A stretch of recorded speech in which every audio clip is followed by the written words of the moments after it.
For the first time in more than 30 years, Vancouver has elected an independent candidate as mayor. Kennedy Stewart narrowly won on Saturday by less than 1,000 votes. He's a former NDP MP for Burnaby South. So how will he tackle the city's opioid crisis, and what will he do about its severely restricted housing market? And Kennedy Stewart joins us now from Vancouver. Hi, Mr. Stewart. Congratulations on your win. Thank you very much. Thank you nice so much. To be here. Thanks for making time for our show. I appreciate it. It was a close win. About 1,000 votes separated you from the runner-up. I have two questions on that. Were you surprised at how close it is? And now that you've had, a few hours to separate yourself from the outcome, why do you think it was so close? Well, first of all, this is kind of my fourth major election, and the first two federal ones I ran were equally as close. So, I'm kind of used to squeaker elections, and I knew what to expect because I'd gone through it before. I think it was close just because it was a change election.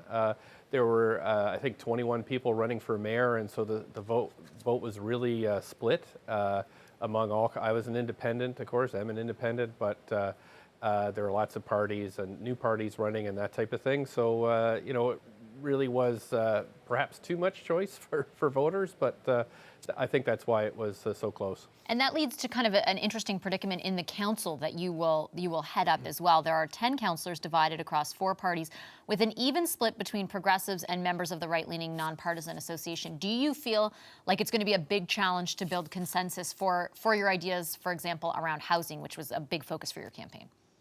Yeah, I think this is where my experience as an MP will pay off. In the last Parliament, I was able to get a vote through the House of Commons to bring electronic petitioning to Canada. So that was bringing Conservatives and Liberals and Greens and Bloc together to vote for that. Last year, I wrote a book with Michael Chong, Scott Sims from different parties, was arrested with Elizabeth May earlier this year, protesting the Kinder Morgan pipeline. So I've got lots of experience working across the aisle on tough files. So what I'm doing is I'm looking at council like they're individuals. These parties are much different at the local level. There's not whips involved, so they're more free to vote as they please. And so trying to help them accomplish their goals as they help me convince them that they should help me try to accomplish mine. Let me ask you about a specific part of your platform, and that's around the housing item. You wanted to triple the empty homes tax in Vancouver. My understanding is that policing that or enforcing it has already been a challenge. How are you going to address that challenge going forward? Yeah, I think the past council has set up a good infrastructure. Of course, with any new policy, there's always tweaks that have to be made.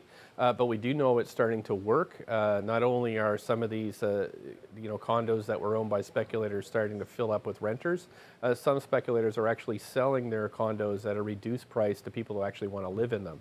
So this is why tripling is, I think, will accelerate that success. But the other thing is that it's a great policy because once the unit's filled, of course, the tax goes away. So it's actually the best kind of policy instrument you can have is that it expires on its own. So it's working. We're going to triple it, and then hopefully we can bring more units onto the market, the rental market, as quickly as possible. You mentioned getting arrested with Elizabeth May for your opposition to the Trans Mountain Pipeline expansion. Do you anticipate that your opposition to that pipeline will, or the form which it takes, will have to evolve now that you're mayor? Well, of course, I don't see myself getting arrested anytime soon. That was once in a year is stressful enough, I think. The thing is, as mayor, I have a different responsibility in the city. However, the past council with Mayor Gregor Robertson was very active in the judicial realm, serving as an intervener or adding themselves as interveners into multiple court cases, and so we would continue that. The Federal Court of Appeal case that was successful, for example, that was City of Vancouver was an intervener in that case. Again, in Vancouver and in British Columbia, we really have very few treaties, so it's unceded territory. And us sticking with First Nations is so important because that is seen as a path to reconciliation.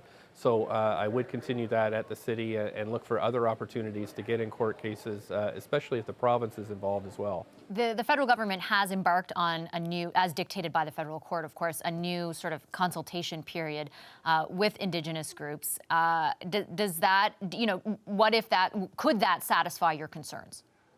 Well, I'm very close with the local First Nations here. I talk with them that have core territory in the city of Vancouver, and I, with all due respect to the federal government, we have to talk to the nations themselves if they feel like they're being adequately consulted. I know that on the ground here they were quite upset. They were given a very small time period to have their concerns heard on the new National Energy Board review process.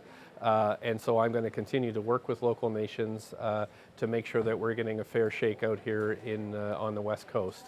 Are you open to the possibility, I guess, though, that this round of consultations, if could measure up to that characterization of adequate? And I say that only because I've interviewed the Minister of Natural Resources on it. He insists that people will have decision-making capability and that they will be able to address concerns that come forward by, for example, determining a different route, things along that line. Are you open to that possibility? Yeah, but the nations would have to tell me that is what they're feeling and they're moving forward. I think they feel very, very betrayed in a lot of cases here by the review of the Kinder Morgan pipeline and then the purchase of the Kinder Morgan pipeline. And so it's not just Kinder Morgan, it's a whole host of issues. So I think we in British Columbia feel very strongly that the dialogue has to change. Whether that's happening now, I'm not sure, and that's why I'm always in touch with the local nations to find out what they're feeling and to support them any way I can. Before I let you go, we're waiting for a call on the by-election, the federal by-election in the riding of Burnaby South. When it happens, will you be campaigning with your now former leader, Jagmeet Singh?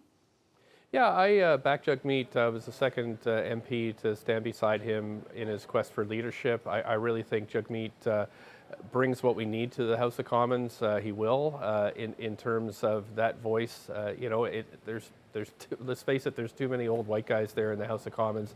We need different perspectives, and so I backed him in the leadership race, and I'll go door knocking with him in South Burnaby, when the by-election's called, and really hope he gets elected because his voice is so needed across Canada. Are you worried about the state of your former party? His chief of staff left not too long ago, the state of finances, the polling numbers. I know not everything is polls, but just sort of the state of where things stand with the federal NDP right now? Well, I ran as a New Democrat. I'm an independent, of course, officially, but I stayed all the way along my associations. And then I am 7 years. I was an MP for the NDP, and I was elected here in Canada's third largest city. So I feel like the NDP values, especially when we have areas where we have crises like housing, opioid epidemics, people know that what the NDP stand for, and I see a bright future for the party. Okay, I'll leave it there. Thanks so much, Mr. Stewart. Appreciate your time and best of luck. Thank you very much.